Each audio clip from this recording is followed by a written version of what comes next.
वो ही आत्मा निमित्त बनती है इब्राहिम का शरीर लेने के लिए। इब्राहिम की आत्मा जो पवित्र ऊपर से आती है ना, तो वो उसमें प्रवेश करती है।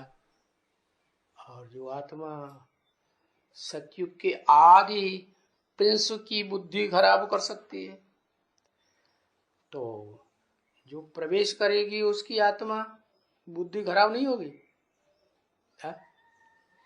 तो वो धंधा शुरू हो जाता है। क्या? कर्मेंद्रिय का, कामेंद्रिय का, वहां से शुरुआत। और ये बच्ची तो बाद में पैदा होती है। कौन बच्ची है? माया बच्ची बाद में पैदा होगी, पहले पहले पैदा होती है। तो वो माया बच्ची जो है, वो तो बच्चे तो सब देख लेते हैं ना क्या हो रहा है, बुद्धि ज्यादा तीखी होती है तो भी पकड़ लेते हैं। उस बच्ची ने बात तो बुद्धि में आ गई है, और बच्ची बड़ी होती है तो इस्लामियों की संख्या उस समय कम होती है या ज्यादा होती है? ज्यादा होती है? थोड़ी होती है, संख्या होती ही नहीं। अब उन्हें तो अपना भोजन चाहिए, सुख का, कर्म इंद्रिय का भोजन, और मिलता है नहीं कहीं ऐसा सुंदर देह का भोजन। अपनी लड़की, अपनी बहन, बस उनके ही ऊपर फिदा हो जाते। तो लड़की क्या करेगी है? वो क्या करेगी? अपनी दादी अम्मा को नहीं बताएगी है? दादी अम्मा को बताएगी कि नहीं? कौन है दादी अम्मा? दादी अम्मा तो बड़ा प्यार करती है बच्चों को। दादी अम्मा को प्यार होता है कि नहीं? बहुत प्यार होता है। तो कौन दादी अम्मा है? जगदम्बा। जगदम्बा की बुद्धि में बात आती है तो जगदम्बा जगदप्पा को बरगलाती है। वो तो पुरुष है? पुरुष की तो कमजोरी होती है। क्या?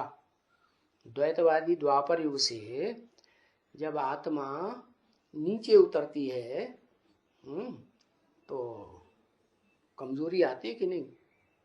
और कमजोरी तो पहले भी थी। सतयुग त्रेता में देवताओं में कमजोरी नहीं थी है? स्त्री जाति के प्रति आकर्षित होने की थी या नहीं? हाँ, कोई से भी, कोई इंद्रिय से भी वो कमजोरी थी या नहीं थी? थी।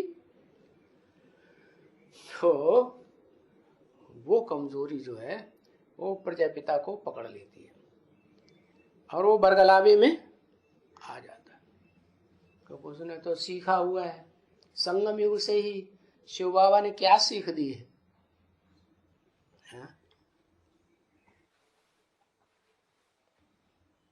राजयोग की सीख दी है, वो याद रहेगा। राजयोग, राजयोग का नाम निशान देवता षष्ठी खत्म होने से त्रेता युग के अंत में खत्म हो जाता है।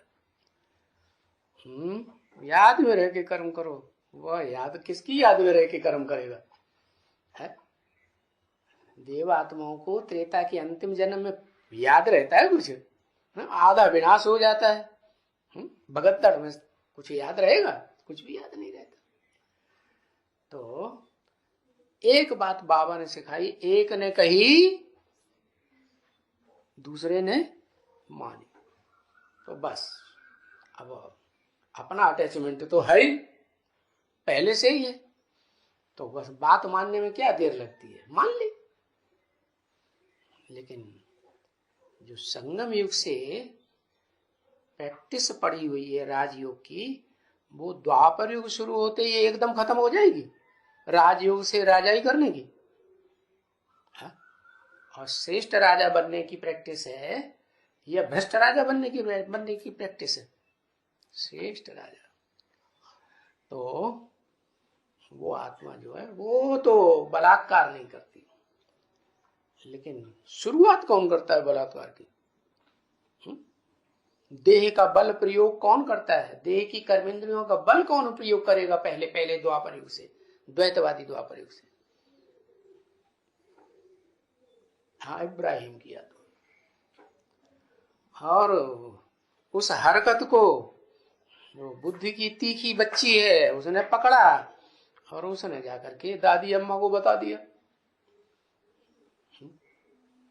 दादी अम्मा की तो औलाद है ना। कौन?